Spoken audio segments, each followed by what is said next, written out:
Oggi facciamo la carrot cake, o meglio, ne facciamo 3 versioni. La prima è quella inglese o americana, la classica carrot cake. La seconda è quella italiana, la torta alle carote tipo torta Camilla. E la terza è una versione senza zucchero. Iniziamo con la versione americana o anglosassone della carrot cake. Il primo passo è preriscaldare il forno a 170 gradi, poi lavare, grattugiare e pelare 300 g di carote. Il modo migliore per pelare le carote è raschiarle con un coltello piuttosto che pelarle con un pelapatate.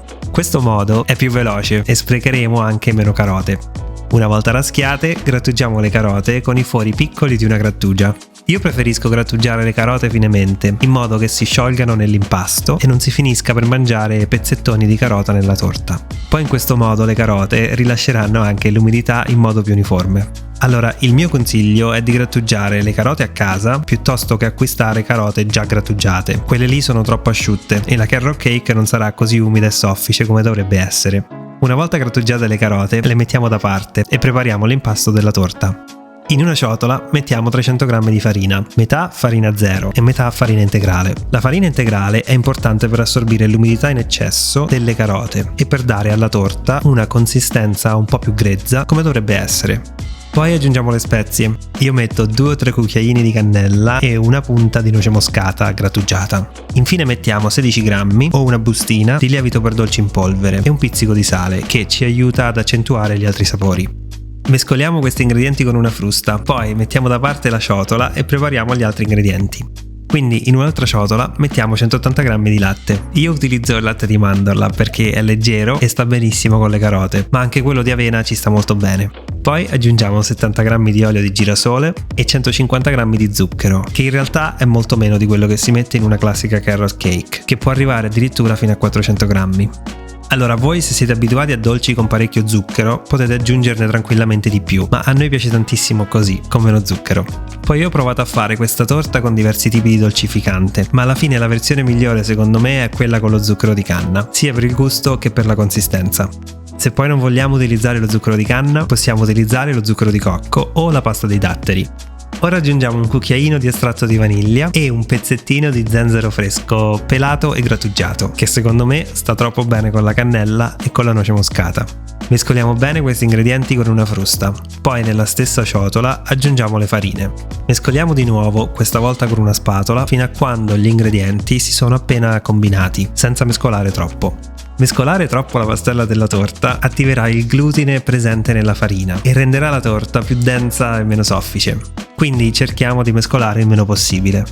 Adesso aggiungiamo le carote grattugiate, diamo un'altra mescolata veloce, poi aggiungiamo 50 g di noci spezzettate a mano e 50 g di uvetta. Questi 2 ingredienti sono facoltativi, ma aggiungono un tocco di dolcezza naturale e tanto sapore alla carrot cake. Poi non preoccupatevi se la pastella vi sembra troppo densa. Le carote contengono tantissima acqua che verrà fuori in cottura, rendendo la torta sofficissima. Una volta che gli ingredienti sono amalgamati, trasferiamo l'impasto della torta in una teglia rivestita di carta da forno. Qui possiamo usarne una rotonda, una quadrata o una rettangolare. Possiamo anche usare una teglia per muffin volendo. Noi qui usiamo una teglia rettangolare in vetro di 28 x 18 cm, ma abbiamo anche provato ad usarne una rotonda di 23 cm e la torta viene benissimo in entrambe. Cuociamo in forno ben caldo a 170 gradi per circa 40-45 minuti e prima di tirare fuori la torta controlliamo con uno stuzzicadenti che una volta infilato al centro della torta dovrà uscirne asciutto. E ora la parte più difficile di questa ricetta. Dobbiamo aspettare che la carrot cake si raffreddi completamente prima di mangiarla o prima di applicare qualsiasi glassa sopra. Io vi consiglierei di aspettare almeno 3 ore. Questo tempo permetterà all'umidità in eccesso nelle carote di asciugarsi un po' e di formare una mollica leggera e morbida. Nel frattempo possiamo preparare la glassa al cream cheese per restare fedeli alla versione americana. Allora, la glassa è totalmente opzionale e la torta è buonissima anche senza, ma io mi sacrifico per voi e vi faccio vedere come prepararla. In una ciotola mettiamo 250 g di formaggio spalmabile vegetale. Ci sono molte marche disponibili al giorno d'oggi, quindi scegliete quella che più vi piace e che trovate nel vostro supermercato locale. Se il vostro supermercato non ha nessun tipo di formaggio spalmabile vegetale, potete farlo notare al manager del negozio e chiedere se ve lo ordina. Aggiungiamo 2 o 3 cucchiai di zucchero a velo, poi la scorza grattugiata di mezzo limone, o volendo anche di lime, e un cucchiaino di estratto di vaniglia. Mescoliamo bene gli ingredienti insieme, poi quando abbiamo una crema liscia togliamo la carrot cake dalla teglia e spalmiamo un generoso strato di glassa sopra la torta. Allora, visto che di solito il formaggio spalmabile è vegetale, ha pochi o nessun grasso saturo, e visto che non c'è burro aggiunto a questa glassa, diciamo che tende a sciogliersi più velocemente di un cream cheese normale. Quindi se non la spalmiamo subito, assicuriamoci di tenerla in frigorifero. Inoltre, in questa torta di carote noi utilizziamo parecchio meno zucchero e meno olio di altre ricette che si trovano online, quindi ci affidiamo alle spezie, alle noci e all'uvetta per il sapore, per i grassi sani e per un po' di dolcezza della torta. Ma nonostante ci sia meno zucchero, meno olio e niente uova, il sapore di questa torta è assolutamente incredibile e intenso, e la consistenza è leggera e soffice. È una carrot cake così morbida e perfettamente umida, senza essere eccessivamente dolce o pesante. Le carote si sono completamente sciolte nell'impasto e lo zenzero, la noce moscata e la cannella stanno troppo bene insieme. Noi amiamo troppo questa carrot cake e siamo felicissimi di condividere con voi questa ricetta. Spero che vi piaccia tanto quanto è piaciuta a noi. Poi, mentre la carrot cake anglosassone è sicuramente la più popolare di tutte e conosciuta in tutto il mondo, io voglio comunque mostrarvi un'altra versione che è forse più conosciuta qui in Italia: la torta di carote fatta tipo le Camille.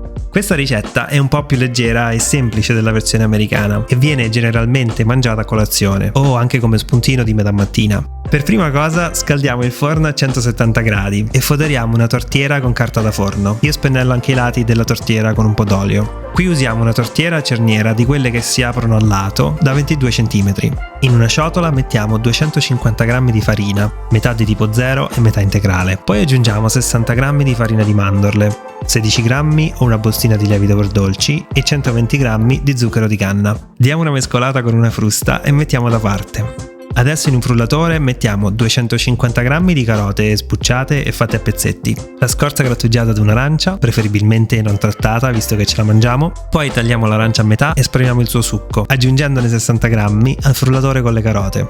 Poi mettiamo 80 g di latte di mandorla che ci sta benissimo e richiama il sapore delle mandorle, 40 g di olio di semi di girasole e frulliamo fino ad ottenere una consistenza liscia, quasi come fosse un frullato di carote. In questa torta di carote tipo Camille mettiamo carote frullate invece di carote grattugiate e utilizziamo l'aroma di arancia invece di cannella, zenzero e noce moscata. L'arancia e le carote insieme sono un abbinamento incredibile e rendono questa torta leggera, fresca e semplicemente deliziosa. Se non avete mai provato questo abbinamento, sono sicuro che vi piacerà tantissimo. Aggiungiamo le carote frullate alla ciotola con le farine e mescoliamo con una spatola fino a quando abbiamo un composto unico. Anche qui cerchiamo di mescolare solo per il tempo necessario a combinare gli ingredienti, senza mescolare troppo. Trasferiamo l'impasto nella tortiera, lo livelliamo con una spatola, poi inforniamo a 170 gradi per circa 35 minuti o fino a quando uno stuzzicadenti inserito al centro della torta esce fuori pulito. Togliamo dal forno e lasciamo raffreddare completamente, anche in questo caso ci vorranno circa 3 ore. Poi volendo possiamo cospargere la torta con un po' di zucchero a velo. Anche se questa è probabilmente una delle torte più facili in assoluto, il suo sapore è assolutamente eccezionale. La torta in sé è leggera, con un cuore morbido e leggermente umido. La farina di mandorle le conferisce un sapore delicato e insieme alle carote e alle arance si crea una combinazione di sapori piacevole e raffinata. Ha un gusto decisamente più mediterraneo della classica carrot cake e noi l'amiamo alla follia per una colazione veloce o come spuntino leggero a metà pomeriggio con una tazza di tè. Poi, come promesso, come ricetta finale, vi mostrerò come trasformare questa torta in un dolce senza zucchero aggiunto. Chi ci segue da un po' probabilmente già sa che il nostro sostituto preferito dello zucchero sono i datteri. I datteri non solo sono sani e genuini, ma sono anche molto dolci e possono essere usati per sostituire lo zucchero con un rapporto di 1:1. Il modo migliore per utilizzare i datteri è quello di trasformarli in una pasta di datteri, semplicemente mettendoli prima in ammollo per circa 10 minuti in acqua calda, poi frullandoli ad alta velocità con un po' d'acqua d'ammollo fino ad ottenere una pasta di datteri che si può conservare per mesi in frigorifero. Ma se non hai la pasta di datteri a portata di mano, allora puoi anche frullare i datteri interi e snocciolati insieme agli ingredienti liquidi.